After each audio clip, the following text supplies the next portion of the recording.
akhir-akhir ini kita semakin sering harus menghadapi kepergian orang-orang yang kita sayang, yang kita cintai, dan nggak pernah ada cara terbaik untuk kehilangan mereka yang kita cinta. Tapi ketika ini terjadinya tuh terus-menerus, berturut-turut sekali tuh rasanya sebagai manusia tuh wajar ya kalau kadang kita merasa tuh nggak kuat gitu ya Bun. Emang. Hari ini juga selain Ustadz Soulmate dan Mbak April Jasmine juga kehilangan orang tercinta mereka, orang terkasih mereka. Nanti mereka juga akan datang ke sini ke studio Kopi Viral. Kita akan ngobrol dan sharing sama-sama bagaimana perjuangan dari orang-orang terkasih mereka melawan pandemi virus COVID-19. Indra juga hari ini sedang berduka ya. Salah seorang sahabat kita Yandra ya, Santi Bonis, salah seorang penyiar juga harus berpulang akibat virus COVID-19 juga ya. Semoga arwahnya diterima oleh Allah Subhanahu wa Ta'ala. Amin ya Allah, terima kasih. Jadi kenapa untuk Ndra? Boleh cerita nggak sedikit Ndra?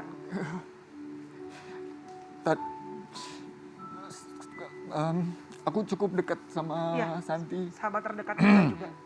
Dan kami tuh memang sering ketemu. Kalau sebelum pandemi itu kita selalu ngumpul untuk curhat, cerita, saling support dan lain-lain.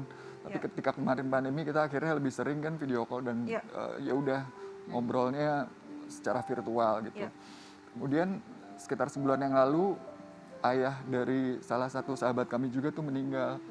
Terus kita ketemu. Akibat COVID-19 juga. Betul, akhirnya kita bisa bertemu tuh di situ ketika memberikan semangat kepada sahabat kita ini kan. Udah tuh sekitar sebulan yang lalu. Terus 10 hari yang lalu kami dapat kabar di grup Mbak Santi tuh bilang akhirnya gue positif nih katanya gitu kan. Doain ya supaya sehat. Dan kita terus kasih support dan memang kondisinya tuh perlahan tuh turun. Makin hari makin turun ya. Tapi kemarin itu sang anak tuh sempat bilang bahwa kondisinya sudah membaik, Mel. Sorry, ini sempat dibawa ke rumah sakit ya, Ndra? Iya, sempat di rumah sakit. Kemudian bahkan sang anak tuh bilang meminta kami para sahabatnya untuk kirimin dong foto sama Bunda, kita mau bikinin video supaya Bunda semangat lagi nih bisa sembuh gitu, karena beliau sudah sadar gitu kan, almarhumah tuh udah sadar. Kita udah kirimin video. Tadi malam jam 11 Mbak Santi Bonis mengembuskan nafas terakhirnya. Jadi aku sih yakin ini Santi ini orang yang baik banget, orang yang sangat luar biasa. Dia banyak membantu teman-teman dan orang-orang di sekitarnya. Aku juga kenal almarhum. Jadi pasti mendapatkan tempat yang terbaik dan buat keluarganya semoga diberikan kesabaran dan ketabahan selalu ya. Amin. Makanya kadang-kadang kita tuh kencang gitu ya, meminta masyarakat dan kita semuanya untuk yuk kita bukan takut tapi waspada dengan virus COVID-19, karena saya juga sudah kehilangan sahabat terdekat, Indra kehilangan sahabat terdekat, Bunda juga satu keluarga pernah satu klaster keluarga semua, Mas Adam, Ivan dan semua di daerah sekarang adiknya Mas Adam juga lagi di ada keluarganya dia juga lagi sekarang butuh obat yang antivirus itu sekarang susahnya minta ampun. Dan memang ada komorbid juga, mudah-mudahan adik saya lekas diberikan. Amin ya Tuhan. Dan semua sahabat viral yang sedang isoman atau sedang berjuang melawan virus COVID-19 di rumah, kalau menyaksikan kita, doa kami beserta dengan kalian semuanya. Semoga diangkat segera penyakitnya sama Tuhan, diberikan kekuatan. Amin. Baik. Sehat semuanya harus sehat. Dan tentunya harapan kita semuanya ya tetap akan menggaungkan, gunakan protokol kesehatan dengan ketat karena sekarang kondisi sudah tidak memungkinkan lagi untuk kita tidak percaya COVID. Setuju sekali Bunda. Dan baik. Ini ya kita maaf sekali nih pemirsa karena bener deh ya kehilangan seseorang itu. Mau berusaha sekuat apapun tuh kayaknya sedih sekali. Dan ini juga pasti ini sahabat, ya walaupun sudah saya anggap seperti keluarga sendiri, seperti kakak sendiri itu sahabat. Kebayang gak sih kalau ini adalah benar-benar keluarga inti kita gitu, orang tua kita misalnya ya, seperti yang dirasakannya. Yang dirasakan Ustadz Soulmate dan juga Mbak April Jasmine ya, yang baru saja kehilangan 2 orang terkasih mereka. Kita lihat fakta visualnya.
Innalillahi wa inna ilaihi raji'un. Kullu nafsin za'iqatul maut. Kembali kita mendengarkan kabar duka. Ya. Hampir setiap hari kita sering melihat, membaca saudara-saudara, orang terdekat, baik yang kita kenal maupun yang tidak kita kenal, meninggal dunia dikarenakan terpapar COVID. Kembali kita ingatkan, obrolan kita pagi hari ini bukan maksud untuk menakut-nakuti, bukan maksud untuk membuat imun kita menjadi turun, tidak. Justru sebaliknya. Agar supaya kita memberikan peringatan, kita ingatkan lagi banyak contoh kasus yang bisa kita pelajari dari pengalaman-pengalaman sahabat kita. Banyak yang meninggal dunia karena COVID. Tapi ada satu yang menarik, yang cukup berkesan dalam kehidupan saya dan pemikiran saya. Sahabat kita, Ustadz Soleh Mahmud, ditinggal ayah dan ibu dalam jeda 5 hari. Pertama ibunda, jeda 5 hari kemudian ayahanda. Dalam kondisi terbaring di rumah sakit dan akhirnya terpapar COVID. Dan yang paling luar biasa, mereka sama-sama tidak tahu. Ibu tidak tahu ayah sudah meninggal, begitu ayah juga tidak tahu ibu sudah meninggal. Assalamualaikum Ustaz. Waalaikumsalam warahmatullahi wabarakatuh. Semalam alhamdulillah saya telepon Ustaz. Ada Ya, ke rumah ya. kemarin Ya, sore ya, saya mau ke supermarket buat beli buah, habis itu rencana mau pulang tapi saya kepikiran. Oh, searah nih saya telepon. Ustaz, di sana rame gak? Enggak, Bib, di sini enggak rame. Memang tidak membuka pintu untuk orang. Terus kalau anak ke situ aman, anak aman nih, bilang gitu kan. Maksudnya alhamdulillah negatif. Sehat gitu. ya. Boleh ke sana ke sini aja gitu. Akhirnya anak mampir. Banyak hal yang bisa menjadi pelajaran hidup buat Abi mohon maaf, pertama-tama sebelum mungkin Abi nanti ngobrol lagi bersama dengan Ustadz Solmed dan juga Mbak Pro Jasmine, saya pribadi dan juga semua tim Kopi Viral, kami ikut mengucapkan berbela-sungkawa sedalam-dalamnya. Kami tahu ini musim kehidupan yang sangat berat untuk kalian berdua. Semoga Tuhan memberikan kekuatan, memberikan tempat yang terbaik untuk kedua orang tuanya. Karena Silakan. dalam waktu yang nggak panjang kan. Akhirnya ya dari ibu. Ustadz Solmed banyak cerita yang akan Ustadz Solmed bagi. Cuman memang karena durasi terbatas, kita ambil yang poin-poinnya aja saja ya. Allah yarham ibunda memang sudah cukup lama, 2 tahun ini sudah sakit, cuci darah. Ya, betul. Kemudian? Ya, 2 tahun lebih ibu saya cuci darah dan setiap seminggu 2 kali harus ke rumah sakit. Oke, normal seperti itu. Normal seperti itu. Ya kita tidak pernah tahu COVID itu datangnya dari mana, kenanya di mana, tapi karena memang intensitas seringnya ke rumah sakit bisa saja itu membuat ibu terkena. Oke. Singkat cerita, ibu akhirnya terpapar dan tidak bisa cuci darah di tempat yang biasa karena tidak menerima pasien COVID. Betul. Akhirnya dibawalah ke rumah sakit umum Cengkareng karena di sana menerima pasien cuci darah yang COVID. Hanya rumah sakit itu yang tersisa, Ya, kamar rawat masih ada. saya sudah berusaha hampir mungkin ada 5-6 rumah sakit di Jakarta. Kita coba untuk upayakan ibu bisa masuk. Sampai saya bilang kalau ada kamar yang paling mahal sekalipun, saya bayar. Kita bayar deh. Saya bayar. Tapi memang situasi kondisi Jakarta bahkan Indonesia saat ini memang luar biasa. Akhirnya saya bersyukur ibu bisa masuk ke rumah sakit Cengkareng, tapi apa daya karena harusnya memang pasien cuci darah itu segera cuci darah, dia tidak bisa ditunda. Karena boleh dibilang darah itu jadi racun ya. Oke. Kenapa Kenapa akhirnya tertunda? Ya, karena tidak mendapatkan rumah sakit. Bukan, maksudnya setelah masuk belum bisa melakukan proses karena ada pengecekan Ya, yang lainnya. karena ada pengecekan darah seperti kayak mulai dari awal lagi, Bib. Pengecekan darah ini, itu, dan lain sebagainya. Kemudian balik lagi ke rumah, besoknya baru kemudian masuk.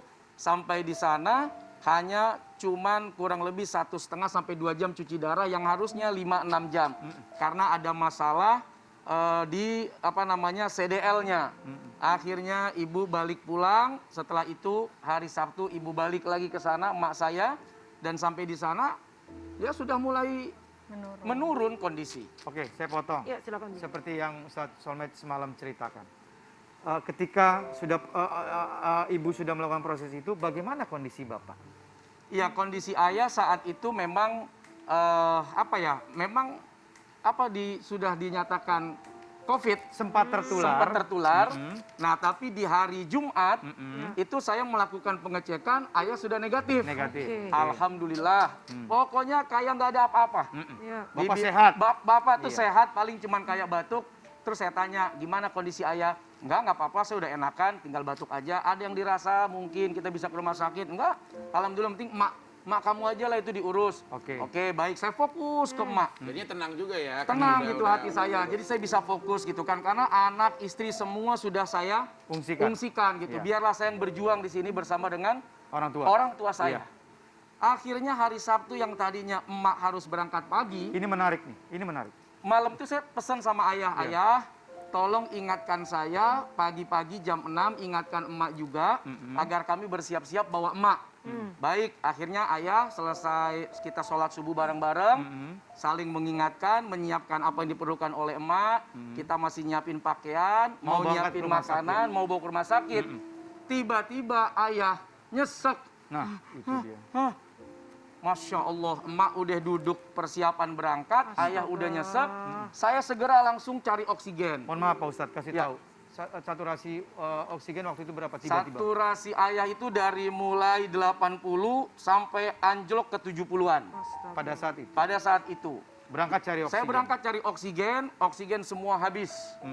Tutup, nggak ada lagi pengisian. Akhirnya saya balik pulang ke rumah, langsung saya bawa ke rumah sakit Cengkareng karena saya sudah tidak lagi kuat melihat ayah yang Jadi Ustadz Somad mengambil kesimpulan, mengambil tindakan untuk sementara waktu yang rencananya mau bawa ibunda ke rumah sakit ditahan dulu. Ini ternyata di luar prediksi dugaan tiba-tiba bawa Bapak ke rumah sakit. Bawalah ke rumah sakit yang sama. Saya bawa ke rumah sakit yang sama, masuklah ke ruang IGD. Alhamdulillah dapat oksigen di sana walaupun napas sudah sangat payah. Baru kemudian sekitar 3 jam kemudian ibu datang. Persis di samping ayah itu ibu pakai oksigen, mak saya. Di sampingnya ayah saya yang sudah tersengal-sengal. Saya lihat fotonya kemarin dikasih lihat, mereka tuh samping-sampingan berdua dalam kondisi sakit. Akhirnya sakit, mereka berdua di dalam rumah sakit. Kemudian proses apa lagi Pak Ustadz? Kemudian ibu masih tetap tenang karena ibu kayak ngalami hipoksia ya. Walaupun saturasinya 80 tapi dia kayak tenang aja, dia nggak ngerasa. Ibu tahu samping itu ada suaminya? Tahu, jadi tanya, Ucok, itu ayah di samping. Iya mak, ayah kenapa? Nggak apa-apa, ayah nungguin emak di sini, nemenin emak. Akhirnya ayah naik duluan ke atas nih. Udah datanglah petugas memakai pakaian APD. Saat itu kita harus menandatangani untuk tidak boleh lagi ditemani. Tidak boleh lagi dilihat, tidak bisa ditemani, tidak bisa dilihat. Sampai semua dinyatakan selesai atau sehat. Itu pertemuan saya terakhir. Bawa handphone nggak? Mana nih video yang... Astaga, Tat. Jadi ternyata ibunya berbarengan sama ayahnya. Ayahnya memang kondisinya ngedrop. Akhirnya pihak rumah sakit mengambil keputusan, mengambil tindakan untuk apa namanya? Ventilator. Bikin surat pernyataan. Ini ada video terakhir sebelum masuk ke ruang ventilator. Astaga. Ini pertemuan dan percakapan terakhir Ustadz Somad sama ayah Anda sebelum proses ditidurkan dan dipasangkan ventilator. Ya sambil nunggu video, kalau April sendiri, April tuh tahu nggak sih kalau papa mertua juga punya penyakit bawaan kah atau apa? Ayah itu ayah tuh sehat-sehat aja sebenarnya. Jadi memang ya kalau aku 10 tahun ini kenal ayah tuh ke rumah sakit karena waktu itu kusiram minyak panas. Terus yang terakhir itu kemarin. Jadi kalau ayah tuh selalu ditanya, ayah sakit nggak gitu? Enggak sih, udah mendingan. Nah, terakhir tuh aku tanya, ayah flu gitu. Ya udah ayah swab ya gitu. Tapi aku nggak hilang rasa, April aku nggak hilang penciuman gitu. Jadi ayah semangatnya kuat banget ya. Dan ayah setiap pagi tuh olahraga, jalan kaki gitu. Jadi ini semangat video banget. Bisa di zoom teman-teman ya. Ini video di ruang perawatan antara ibunda dan ayah Anda berbarengan ya. Foto atau video, Bi?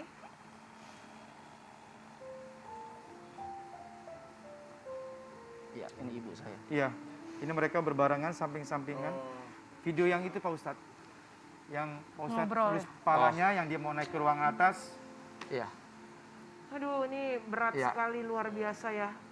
Sekali Ayah- lagi ini kita sharing bukan Ayah untuk masih Sholat. berusaha Nah, ini masih untuk sholat. Sholat. Ya.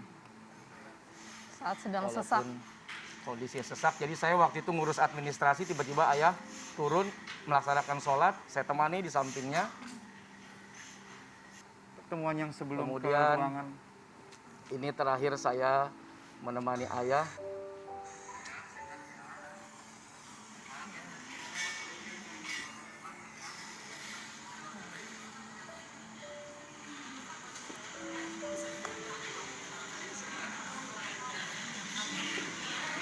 Ya Allah, ini pertemuan sebelum ayah ditidurkan. Ditidurkan, dan ini dialog, boleh bilang interaksi saya menyentuh Ya. ayah saya, mencium ayah saya, sampai akhirnya ayah saya wafat. Dibawa ke ruangan kan. Iya, dibawa ke ruangan ICU. ICU. Kemudian ayah masih dibantu dengan oksigen yang lebih berat, sampai akhirnya ayah tidak lagi kuat. Akhirnya ayah harus memasang ventilator. Oke. Dan setelah itu, beberapa hari setelah ventilator dipasang, ayah mengembuskan nafas terakhirnya pada hari Jumat 16 Juli. Tapi kan ibu dulu. Nah, Iya, setelah ibu di dulu. ruangan ventilator, Iya, bagaimana proses ibu? iya, ibu lebih cepat masuk ventilator karena mungkin daya tahan tubuhnya sudah mulai melemah Karena ya, sudah ada dikarenakan comorbid ya kali proses ya, cuci Tat, ya. darah yang tidak berjalan lancar dan lain sebagainya. Ibu lebih dulu masuk ventilator dan akhirnya ibu kemudian wafat, meninggal dunia lebih dahulu. Dan saat ibu wafat, ayah itu sudah dalam keadaan di ventilator. Jadi ayah tidak tahu kalau istrinya meninggal dunia, dan emak juga nggak tahu kalau suaminya meninggal dunia. Yang mereka tahu bahwa hari itu mereka sama-sama di rumah sakit, mereka sama-sama masih hidup, mereka sama-sama tahu kabar bahwa di samping adalah suami saya dan di sebelah adalah istri saya. Dan saya menemani mereka sendirian di sana. Itu yang membuat saya takjub ya. Nggak ada yang kebetulan, ini memang sudah suratan dan takdir dari Allah. Gitu. Jeda 5 hari, istri terlebih dahulu, akhirnya suami menyusul, mereka berdua tanpa saling tahu. Ya. Ustaz Somad juga kebetulan anak satu-satunya.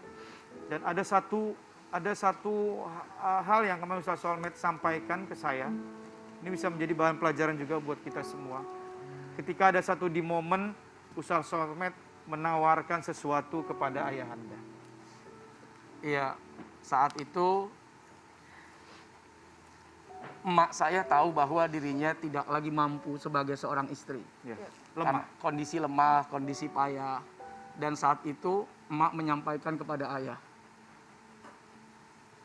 kamu kalau mau nikah lagi, di depan saya nih, nikah lagi aja Ji. Kata ayah, manggil ayah kan Pak Haji.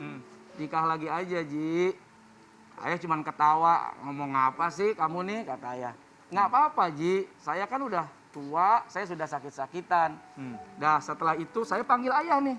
Saya ajak ayah, saya ajak April, sama saya ajak satu asisten saya. Untuk bicara lebih Untuk serius. bicara lebih serius, karena saya laki-laki. Saya ajak April karena harus ada sesuatu yang dia harus tahu. Saya bilang begini ayah, kalau memang ayah mau menikah lagi dan emak sudah menyetujui, saya yang akan carikan perempuan terbaik buat ayah. Saya siapkan rumah untuk ayah. Saya siapkan uang bulanan buat ayah. Saya siapkan mobil untuk ayah. Ayah bisa menikah lagi. Kenapa dia harus tahu? Karena ada uang saya yang harus saya berikan lebih. Kalau ayah menerima. Saat itu ayah bilang apa? Ucok, sampai kapanpun tidak akan pernah saya tinggalkan emak kamu. Kalau waktu sehatnya dia bersama saya dalam suka, pada saat sakit, kenapa harus saya tinggalkan dia? Saya, April, benar-benar kemudian saya menangis. Saya menangis. Jadi, saya sengaja memanggil karena kita nggak tahu hati manusia kan, apa mungkin ada keinginan Iya. tapi terbentur dengan biaya. Iya. Saya ajak bicara baik-baik, anak saya rela kalau ayah bahagia harus menikah lagi karena emak udah izinkan. Tapi ayah bilang begitu, tidak akan pernah saya tinggalkan sampai kapanpun emak kamu. Ya Allah. Jadi pembelajaran juga ya buat kita semua gitu. Sekali lagi Khususnya kita juga. ikut berduka ya Tat. Ini makanya kadang-kadang saya tuh kesel gitu sama orang-orang yang masih ngeyel, nggak percaya bagaimana COVID ini jahatnya. Dan sahabat kita Ustadz kehilangan langsung 2 orang terkasih. Aku juga, maaf aku juga pernah kehajar dengan COVID. Aku lihat bagaimana ibu dan ayahku berjuang melawan COVID sampai bapakku tuh berhalusinasi gitu loh. Saking dia tuh lemahnya gitu. Betul. Bagaimana aku berbulan-bulan melawan COVID setengah mati, sakitnya di badan luar biasa. Iya. Ini sekali lagi bukan untuk menakut-nakuti masyarakat, tapi kita harus waspada. Ikut mendoakan Ustadz sama Mbak April supaya kuat ya. Kasih kami. Selain ayah dan ibunda, termasuk orang tua yang hebat, mereka betul-betul soulmate, sehidup semati. Allah kasih jeda waktu hanya 5 hari, saling menyusul. Terlepas dari itu, ternyata memang April juga istri yang hebat. Ustaz Solmed ini anak satu-satunya, tapi April rela hidup berbarengan sama orang tua Ustaz Solmed bertahun-tahun. Betul April? Betul. Jadi dari awal nikah waktu itu Ustadz tanya, April kalau nanti kita nikah boleh nggak orang tua saya hidup bareng sama kita? Terus saya bilang ya boleh dong, buat apa hidup berdua kan sepi, saya bilang. Jadi kita Diskusi dulu ya. ya jadi boleh, dan akhirnya di 10 tahun pernikahan kita ini ya bareng-bareng emak sama ayah. Ayah sama emak tuh jadiin saya anaknya banget. Jadi ayah nih salah satu orang yang ngejaga perasaan saya banget gitu. Sampai-sampai kalau saya lagi masak sesuatu terus saya gagal, saya bete kan, udahlah nggak bisa. Ayah gini kenapa? Nanti ayah cariin ya resepnya, besoknya ayah bikinin buat saya. Cobain April kurang apa gitu. Jadi ayah tuh sekaya begitunya. Dan saya tiap kali dengar cerita ayah, bagaimana ayah menyekolahkan Ustadz di tempat sekolah Islam yang bagus, di pesantren gitu. Saya kagum banget sama ayah. Ayah dengan keadaan yang saat itu tuh termasuk ya pas-pasan gitu ya. Tapi ayah rela nyekolahin anaknya di tempat yang luar biasa. Kurang lebih mahal lah, yang bagus, yang mahal. Ayah rela dengan keuntungan dari warungnya gitu. Aku selalu bilang ini juga ada warung juga. Ada. iya, Jadi ayah memang usahanya seneng lah ya jual sambil warung ada ya bisnis dari sehari-hari. zaman dulu. Ya ayah memang berusaha banget jual pisang goreng, jual beras, jual gorengan. pisang molen. Itu buat nyekolahin saya. Jadi saat itu ayah cuman bilang, saya tidak tahu anak saya akan jadi apa, tapi saya kepengen anak saya kelak berbakti kepada saya, dan kalau saya tidak ada, saya didoakan sama dia. Karenanya saya sekolahkan dia sekolah agama. Jadi ayah tuh nggak punya mimpi apa-apa tentang anaknya. Iya. Tidak bermimpi anaknya jadi ini. Dia hanya bermimpi satu waktu anaknya berbakti kepada dia, dan kalau dia meninggal dunia, anaknya mendoakan. Cuman itu Itu yang diharapkan mimpi orang harapan tua. dia. Iya. Ini ada fakta visual kebersamaan keluarga Ustaz Solmed, April Yasmin dan Allahyarham keduanya. Ini dia.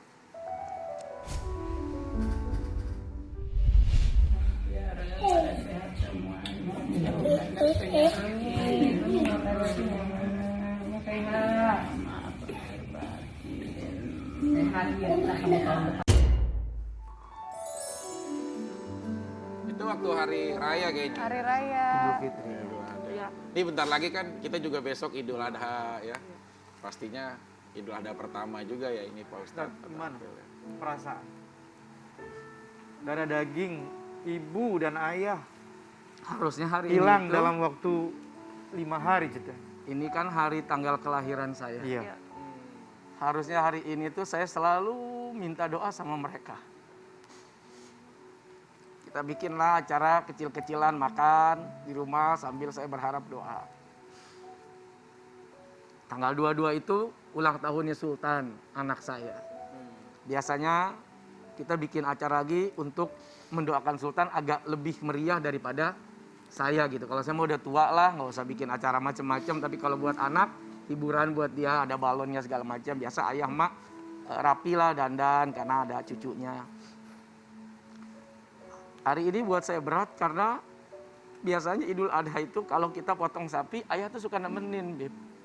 Nemenin bareng saya, terus kemudian menyaksikan penyembelihan hewan kurban. Nah, biasanya ayah ikut doa. Tapi hari ini 3 momen yang harus kita lewatkan tanpa ayah dan mak. Biasa saya kalau milad minta doanya, kini sudah tidak lagi bisa. Idul Adha biasanya ada mereka, kini tidak lagi ada. Dan Sultan yang biasanya milad juga didoakan sama ompungnya, tidak lagi ada. Jadi 3 momen ini benar-benar perdana saya harus kehilangan dibanding tahun-tahun sebelumnya. Di hari ulang tahunnya Ustadz hari ini, ternyata kita nggak pernah tahu rencana Tuhan ya Tat ya. Tapi Alhamdulillah Ustadz masih kasih umur yang baru, sehat, supaya Ustadz juga apapun yang didoa-doakan sama almarhum, almarhumah, itu benar-benar semua misi visinya tercapai melalui Ustadz, apapun yang dikerjain ya Tat ya. Amin, amin. Allah tuh punya rencana hebat.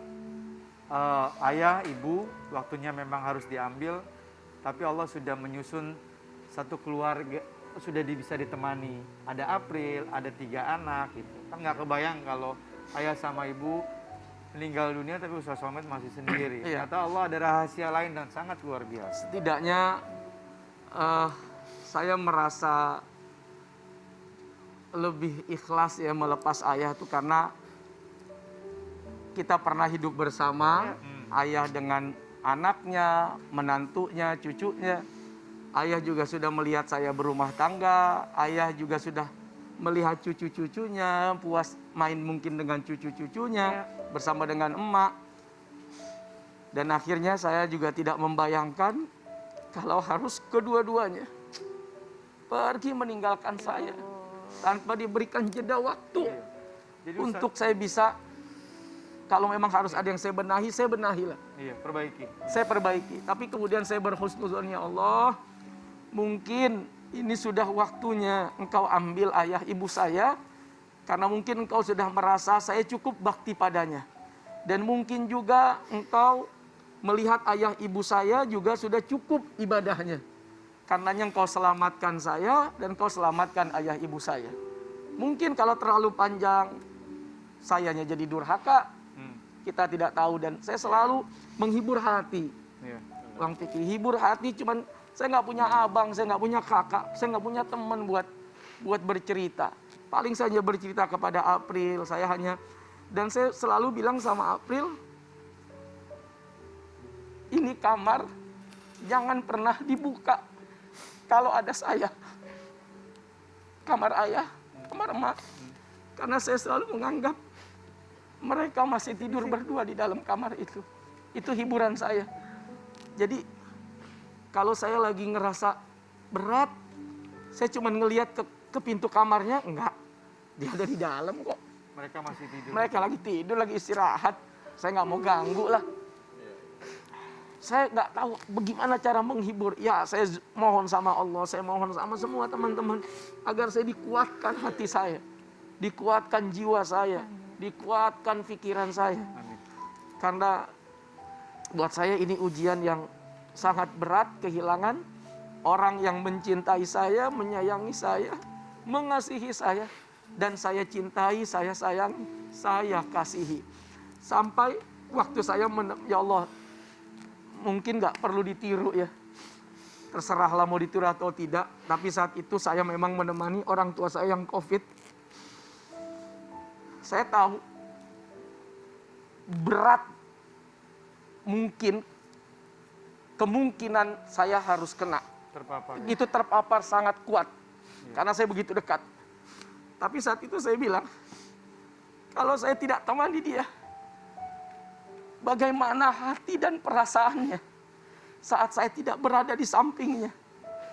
Lalu kemudian dia merasa kemana anak saya. Kenapa anak saya tidak menemani saya? Kenapa anak saya tidak di samping saya? Ya, saya cuma mohon, ya Allah selamatkan saya dari wabah ini. Tapi saya kepingin orang tua saya, kalau ini adalah hari terakhirnya, dia merasa bahwa ada anaknya yang mendampingi dan menemani.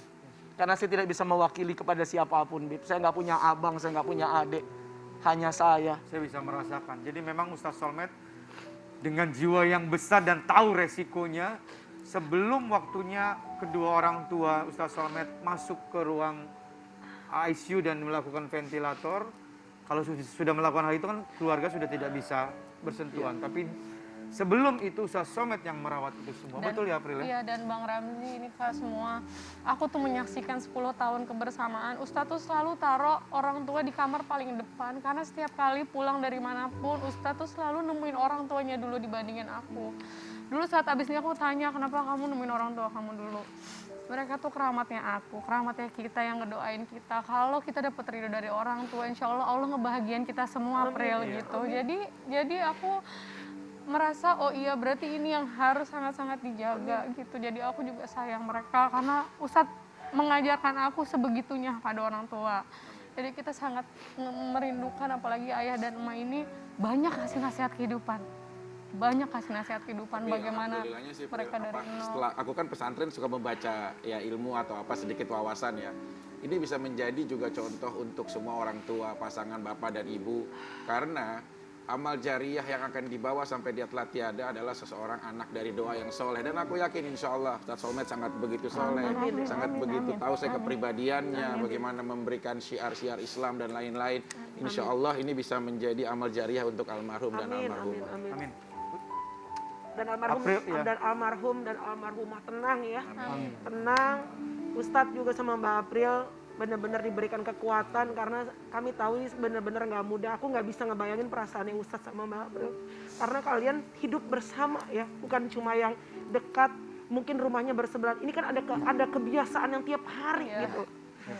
Semoga diberikan kekuatan sama Tuhan. Ustadz Solmed sekali lagi ya, keluarga Kopi Viral juga pertama turut berduka cita atas meninggalnya ayah dan ibu. April selalu diberikan kekuatan insya Allah. Dan hari ini bertepatan Ustadz Solmed ulang tahun milad. Mudah-mudahan dipanjangkan umur, sehat. Dan pastinya kita lebih banyak berdoa untuk Allah yarham keduanya ya. Mudah-mudahan diberikan husnul khotimah. Amin. Semangat ya. Insya Allah. Mudah-mudahan memberikan inspirasi buat kita. Amin. Amin. Jangan kemana-mana pemirsa, terima kasih. Nanti kita balik lagi tetap di Kopi Viral.